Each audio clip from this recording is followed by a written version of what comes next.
good news with Don and Cheryl in Nashville and the historic Hermitage Hotel.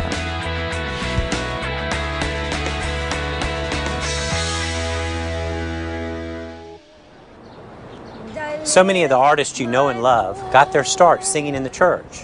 So did our next guest. But she doesn't just save her songs of praise for the good days. Oh, my soul, it will rejoice. So take joy, my King, in what you hear. May it be a sweet, sweet sound in your ears. Tammy Trent, thank you so much. Now, we talked earlier about that song. Why did you choose that song? Worship has always been a part of my life. I was raised in a Christian home my whole life and going to church and Christian music, and it's always been important to me. It's always been something you just sort of did every time you came to church. A really big turning point, pivotal moment, defining moment, however you want to describe that.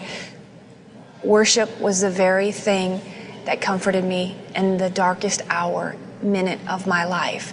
So to me now it means something entirely different, you know, and even to say that I love you, Lord, is more of a confession of my heart, reminding me that no matter how bad things get in your life, to be able to stand on a solid foundation when everything else is crumbling around you and to still say, you are still worthy. Yeah. You're worthy of my praise. I love you. I trust you. I have faith. It's more for me in this season of my life, confessing. The more you confess, the more you believe. Right. So it's kind of it's a new season, a new place for me. Now, it goes back a little farther, doesn't it? Your story starts a while back. It Will you does. share some of your story I with would love us? to. I would love to. Well, I wasn't allowed to date till I was 16 years old.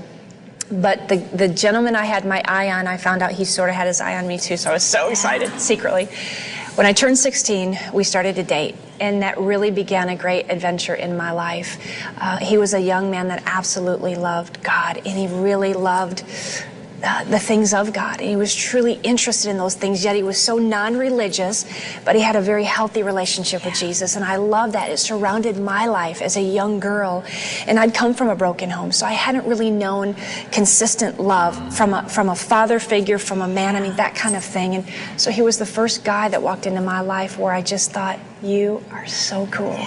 After 7.5 years of dating, I finally married him because I couldn't take it anymore. Yes. So we got married, and you know what? That truly began the adventure in my life. All that we experienced in our dating relationship now just overflowed into our marriage. Right. And it was a great marriage, a healthy marriage, a very fun marriage. And I took his first name as my last name. Together we were Tammy and Trent Lindering, but on the platform I became Tammy Trent. I could never imagine living my life without Trent. I never thought about living my life without Trent, and nothing ever separated us except for the water. Trent was a scuba diver. He had been certified since the age of 12. He was amazing at it, brilliant, studied it so well, researched everything, and it was just something I had no interest in. So it always separated us as I would wait on the beach for Trent while he explored God's amazing creations in the water, and he loved it. And it was in September of 2001, we were asked to go over to Jamaica on a mission trip.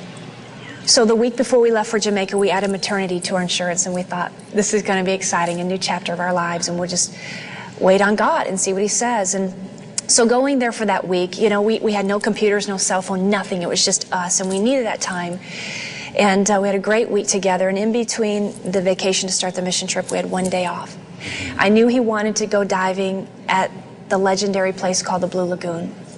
We headed over there, we had lunch, and then we sat on the side of the water while he suited up, getting ready to get into the water, and he said, girl, I'm just going to be gone 10 minutes, 15 minutes. When I'm done, we'll go do something you want to do. And I said, okay, Trent.